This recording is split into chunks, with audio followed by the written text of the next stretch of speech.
अब बात करते हैं हम डाटा इकट्ठा कर ही क्यों रहे हैं। क्या रीजन है जो इतनी इतनी सारी ऑर्गेनाइजेशंस है वो दिन भर इतना सारा डाटा इकट्ठा कर रही हैं, डाटा को रिकॉर्ड कर रही हैं। चाहे वो कंप्यूटर की सहायता से डाटा रिकॉर्ड करते हो, आप भी रजिस्टर में डाटा रिकॉर्ड करते हो या अपने नोट्स बनाते हो, वो भी तो आप डाटा ही इकट्ठा कर रहे हो ना। मान लो आपके पास मान लो कंप्यूटर नहीं है, तो आप रजिस्टर में नोट्स बनाते हो, आप अपने कॉपी कंप्लीट करते हो, टीचर भी आपको कहते हैं होमवर्क कंप्लीट कर लो, तो उस डाटा को आप रिकॉर्ड करके करोगे क्या उसका। हम डाटा रिकॉर्ड करते ही क्यों है? सबसे बड़ा इंपॉर्टेंट क्वेश्चन तो यही है ना। टीचर भी कहते हैं कॉपी चेक करवाओ, वो इतना स्ट्रेस क्यों दे रहे हैं कॉपी चेक करवाने पे? उसका रीजन क्या है ना, उसका रीजन है वो उनको पता है कि वो डाटा बाद में काम आने वाला है। कैसे काम आएगा? वो डाटा आपका इंफॉर्मेशन बनने वाला है। इंफॉर्मेशन का मतलब processed and meaningful data, means ऐसा डाटा जो हमारे बाद में जाके काम आने वाला है। अब इसको समझने के लिए आपको एक छोटी सी मैं एग्जांपल समझाता हूं। आपको पता है कि हम हर संडे कंप्यूटर साइंस का ऑब्जेक्टिव टाइप टेस्ट करते हैं।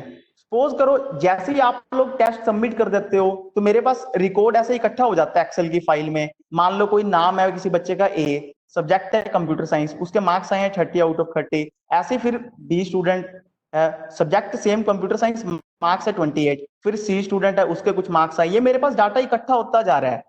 अभी ये मेरे लिए सिर्फ एक डाटा है। इंफॉर्मेशन कब बनेगा? कभी भी डाटा और इंफॉर्मेशन एक ऐसे शब्द हैं जिसे कोई हर पर्सन के पॉइंट ऑफ व्यू से डिपेंड करता है। कोई डाटा किसी के लिए इंफॉर्मेशन भी हो सकता है और कोई इंफॉर्मेशन फर्दर किसी के लिए डाटा भी हो सकती है। इस बात को समझो। मान लो मैंने आपका एक टेस्ट लिया, कल वाला ही मान लो मैंने टेस्ट लिया। आपका टेस्ट लेने के बाद मेरे पास ये सारा डाटा इकट्ठा हो गया। आपने टेस्ट सबमिट किया, स्टूडेंट ए ने टेस्ट सबमिट किया, स्टूडेंट बी ने टेस्ट सबमिट किया, स्टूडेंट सी ने किया, डी ने किया, ई ने किया, एफ ने किया। मेरे पास डाटा इकट्ठा हो गया।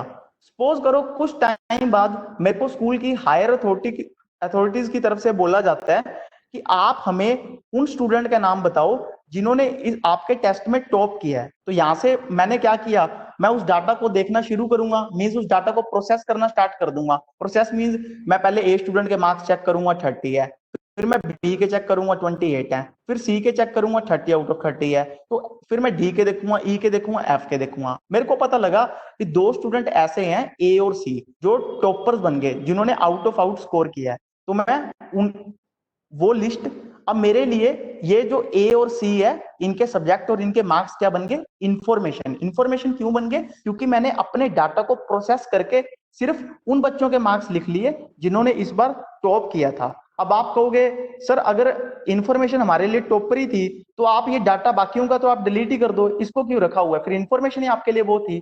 मैंने आपको बताया है इंफॉर्मेशन और डाटा डिपेंड करता है कि आपको चाहिए क्या। ये आप डिसाइड नहीं कर सकते कि आपके लिए इंफॉर्मेशन क्या है। ये सिचुएशन टू सिचुएशन डिपेंड करती है। मान लो अभी मेरे से सिर्फ हायर अथॉरिटी ने टॉपर्स के नाम पूछे थे तो मेरे लिए टॉपर्स के नाम इंफॉर्मेशन होगी। अब मान लो अगले दिन ये हुआ, हायर अथॉरिटीज ने बोला भी हम थोड़ा सा देखेंगे कि बच्चे पढ़ क्यों नहीं पा रहे, आप एक काम करो, जिन स्टूडेंट ने बहुत कम परफॉर्म किया आप उनके नाम भेजो। फिर मैंने दोबारा इस डाटा को देखना शुरू किया कि सबसे कम किसने परफॉर्म किया। मेरे को पता लगा एक डी ने परफॉर्म किया और एक एफ ने परफॉर्म किया। तो अब मैंने उसकी एक लिस्ट बना ली, low performer name, D, F, subject और उनके मार्क्स नोट कर लिए। अब मेरे लिए इंफॉर्मेशन इस पॉइंट ऑफ टाइम पे ये बन गया। मींस आप देख रहे हो ना, इंफॉर्मेशन भी चेंज होती जा रही है, रिक्वायरमेंट भी डिपेंड कर रहा है। आज से 2 दिन पहले मेरी रिक्वायरमेंट थी, मेरे को टॉपर के नाम देने थे, तो मेरे लिए उस डाटा में से इंफॉर्मेशन ये 2 स्टूडेंट बन गए थे। अब मेरे को लो परफॉर्मर के नाम देने थे तो मेरे लिए इंफॉर्मेशन ये बन गए। हो सकता है 2 दिन बाद मेरे को ये बोल दिया जाए हायर अथॉरिटीज की तरफ से कि आप एवरेज परफॉर्मर का नाम भेजो। एवरेज परफॉर्मर हमारा है ई स्टूडेंट जिसके 20 मार्क्स आए हैं, मींस एवरेज मार्क्स आए हैं। तो अब मेरे लिए इंफॉर्मेशन ये बन गई। और डिपेंड करता है कि आपको चाहिए क्या। इसीलिए हमें डाटा तो पूरा इकट्ठा करना पड़ेगा। अगर आप सोचो कि मैं डाटा इकट्ठा ना करूं, अगर आप डाटा इकट्ठा नहीं करोगे आपके पास इंफॉर्मेशन का सोर्स भी लिमिटेड हो जाएगा। सपोज करो मैंने टॉपर का नाम देने के बाद मैंने बाकी सारा डाटा उड़ा दिया होता, मींस अपना मान लो मैंने रजिस्टर में नोट कर रखा था, मैंने रजिस्टर को फाड़ के पेज फेंक दिए होते और बाद में मेरे को अगले दिन बोला जाता है कि आप लो परफॉर्मर के नाम दे दो, तो मैं उनको नाम नहीं प्रोवाइड कर पाता। तो मींस हम अपनी इंफॉर्मेशन का लॉस कर बैठते हैं। क्यों इन्फॉर्मेशन का लॉस हो जाता? क्योंकि मैंने अपने डाटा का लॉस कर लिया है। इसीलिए अब आपको बोला जाता है कि आप अपने नोट्स अपनी कॉपी में बना के रखो, उनको संभाल के रखो। वो कब काम आपके आएंगे?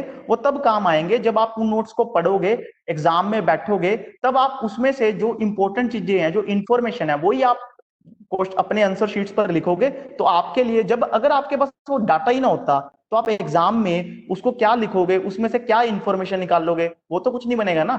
इसीलिए डाटा को इकट्ठा करना बहुत जरूरी है। आप सोचो कि हम डायरेक्ट इंफॉर्मेशन को इकट्ठा कर लें, आपको क्या पता कि आपके लिए इंफॉर्मेशन क्या है?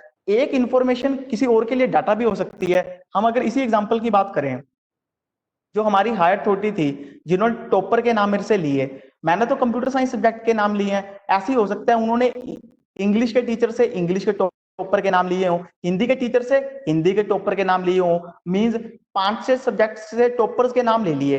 अब उनके लिए वो डाटा है, और वो चाहते हैं, उनको फर्दर हायर अथॉरिटी ने बोला हमें ऐसे बच्चे का नाम भेजो जो एक सब्जेक्ट में नहीं, जिसने लगभग सभी सब्जेक्ट में टॉप किया है। मान लो ये टॉप, मैंने जो नाम भेजा था टॉपर ए का, इसने कंप्यूटर साइंस में तो अच्छा स्कोर किया है, बट हो सकता है इंग्लिश में अच्छा ना किया हो।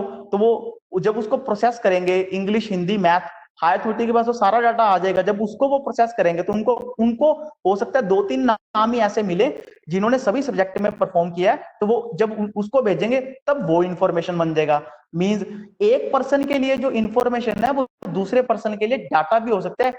डिपेंड करता है उसकी रिक्वायरमेंट क्या है। लेकिन बेसिक स्टेप क्या है? हम जितना डाटा होता है, हम डाटा को इकट्ठा करने की कोशिश करते हैं। अब बात आती है कि क्या हम सारे का सारा डाटा इकट्ठा करते हैं? ये डिपेंड करता है हमारी रिक्वायरमेंट क्या है, क्योंकि हमारे पास स्पेस लिमिटेड है। आप हर चीज भी आप इकट्ठा नहीं करते ना। नोट्स भी आप, ऐसा तो है नहीं कि नोट्स में आप हर एक चीज ही करने लग जाओगे। बहुत आप डेप्थ में नोट्स भी नहीं बनाते, क्योंकि आपके पास टाइम की भी लिमिटेशन है, टाइम के बाद स्टोरेज स्पेस की भी लिमिटेशन है। यही कंप्यूटर में होता है। कंप्यूटर में भी स्टोरेज स्पेस तो लिमिटेड है। आपकी एग्जांपल, आपका फोन, आपके फोन की मेमोरी अब दिन बर दिन बढ़ती जा रही है। अब आप देख रहे हो व्हाट्सएप भी चला रहे हो, तो फोन की मेमोरी भर रही है। तो आप क्या कोशिश करोगे? हो सकता है आपको फोन में से कुछ डाटा डिलीट भी करना पड़ जाए। आपने कई बार सुना होगा कि फोन तो मेरा भर गया, कुछ डाटा डिलीट करना पड़ेगा। क्यों डिलीट करना पड़ेगा? क्योंकि मेमोरी लिमिटेड है। ये नहीं है कि आप चाहो कि आप कहोगे कि भाई हम तो करते ही रहेंगे रिकॉर्ड, हम कभी खत्म ही नहीं करेंगे। ऐसा नहीं है। आपको डिसाइड करना पड़ेगा। मान लो आपको पता लग रहा है कि आपका फोन भरता ही जा रहा है, तो आप अपनी जो वैसे नॉर्मल बातचीत कर रहे हो उसको बंद कर दोगे। आप सिर्फ जो अभी आपके सब्जेक्ट्स है, जो स्टडी के रिलेटेड है, आप सिर्फ उसी डाटा को व्हाट्सएप पे रखोगे। बाकी कोई भी चीजें आ रही है उसको साथ साथ आप डिलीट करते जाओगे। तो ये डिपेंड करता है। ऐसे ही बड़ी बड़ी ऑर्गेनाइजेशन है, स्कूल है, कॉलेज है, यूनिवर्सिटीज है, रेलवे सिस्टम है, वो भी जो डाटा इकट्ठा कर रहे हैं, वो भी डाटा, हर चीज डाटा में इकट्ठी नहीं कर रहे। जो सिर्फ उनके बाद में फ्यूचर में काम आ सकती है, वो उसी को रिकॉर्ड करते हैं। तो अब आप इंफॉर्मेशन समझ चुके हो। इंफॉर्मेशन और डाटा डिपेंड करता है कि आपने यूज कैसे करना है। मान लो आपके पास कोई डाटा पड़ा है, उससे आपने कुछ आउटपुट निकालनी है, तो जो आउटपुट निकल के आएगी वो इंफॉर्मेशन है। हो सकता है जो इंफॉर्मेशन निकल के आए वो थर्ड पर्सन के लिए डाटा बन सकती है, उसको वो फर्दर प्रोसेस करके वो अपने काम की कोई चीज निकाल सकता है, उसके लिए इंफॉर्मेशन वो हो जाएगी। लेकिन अगर आप पूछोगे कि एग्जाम पॉइंट ऑफ व्यू से हमने इंफॉर्मेशन डेफिनेशन क्या लिखनी है, तो आपने यही लिखना है, प्रोसेस्ड एंड मीनिंगफुल डाटा। एक आपने एग्जांपल लेके समझा देना है। ठीक है, आगे का नेक्स्ट।